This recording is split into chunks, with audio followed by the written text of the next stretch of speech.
I'm here with Lisa Alonso-Love, the Executive Director of Learning and Wellbeing, and we're here to discuss the Department of Education's Disability Strategy and its implications for school leaders. Welcome, Lisa. Yeah, thank you. What is the Department of Education's Disability Strategy?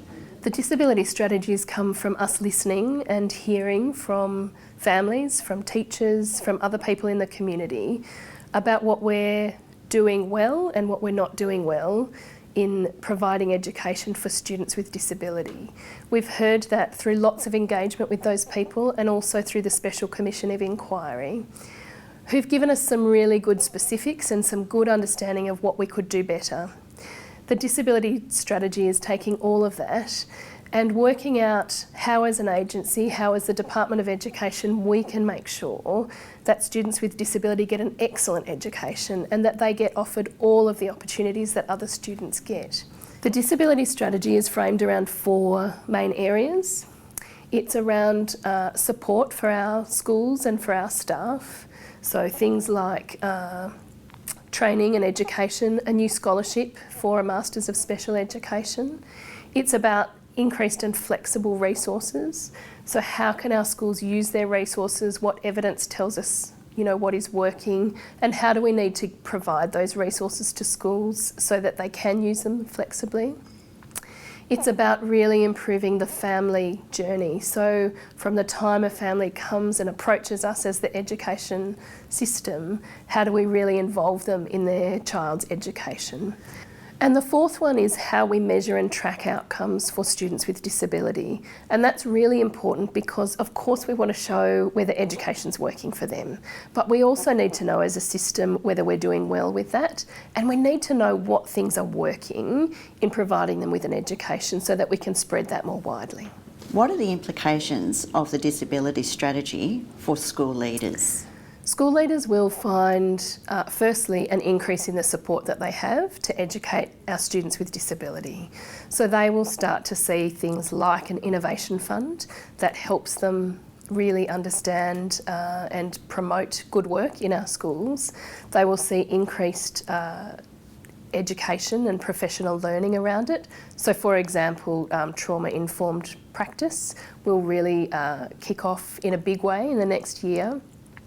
And they will start to get better information and better support around what it means in an individual school to educate our students with disability. So they should really see a much greater focus, but also we'll be talking more and more about, as a leader, what does it mean to really implement disability standards? What does it really mean to be inclusive? What does it really mean to have accessible education and environments for our students? So they will see this being much more of a focus in the coming years. What do you mean by inclusive education and the role that school leaders can play in creating the conditions for an inclusive culture in their school community? I guess inclusive education is a really important but broad and something that seeps into every bit of how you lead a school and how you provide an education to a student. So it's right from that beginning kind of process where a family wants to enrol their student.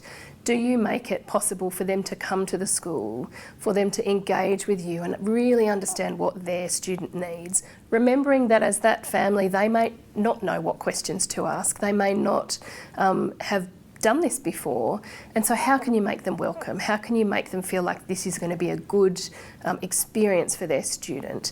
And as a leader, how do you make sure that all of your staff and all of the people, the front office people, the teachers, your other kind of leadership team, how do you make sure they all offer that experience to a family?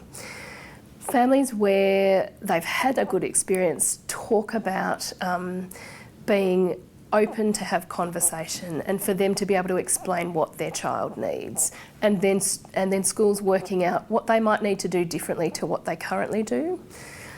I think moving on from that from the enrolment experience, really understanding what it means for that student to be in a classroom. What does it mean for the teacher to deliver curriculum? What does it mean for planning their lessons when they've got possibly more than one student with a disability in their classroom? What does it mean for making the classroom accessible? And sometimes we think we talk about the disability standards and we talk about all of the kind of legislative and regulatory frameworks we have around accessibility. And they're really important. Is it possible to get into the classroom? You know, is it an environment that everyone can access? But it's more than that. It's really as a leader saying, and to your teachers, are you planning the lessons in a way that people who can't move around the classroom freely can still participate the same as other students? Are you building an environment that makes them feel welcome and that's not perhaps overstimulating or understimulating? Are you really thinking about the kids you've got in your classroom and making sure that they can have the best experience possible? It's thinking about what it's like in the playground. So what happens for those students when they're involved with their classmates? What happens when they go out for lunch?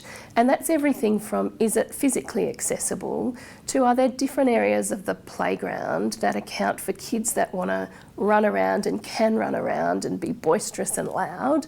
And is it also catering for kids that might need to sit quietly? There's a great story of one school where the leaders made it possible for a couple of kids who have autism and really need quiet space during lunchtime. And they have made a space in their school that has made it possible for those students together and who are friends together to have quiet space where they don't feel like they're not part of the community and they need to escape. So it's thinking of things like that and about how you use your resources that makes it really inclusive. What support is available to school leaders and their staff to build capacity and confidence in working with students with disabilities? And is there any funding to help schools meet the needs of students with a disability? It's really important as school leaders to think broadly about the types of support that you can get.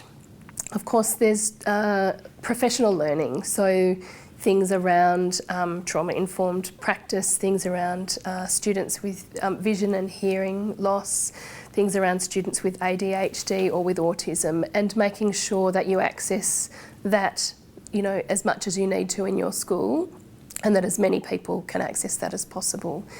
The way that you use your funding is really important, and schools do get some adjustments for disability, either as a whole school or as integration funding support for particular students. One of the things we're doing with the strategy is to launch an innovation fund where we're going to go to some schools and then invite expressions of interest from many others to say, do you have ideas about how to do this? What we know is that school leaders themselves come up with some great ideas about how we as a system can better support them.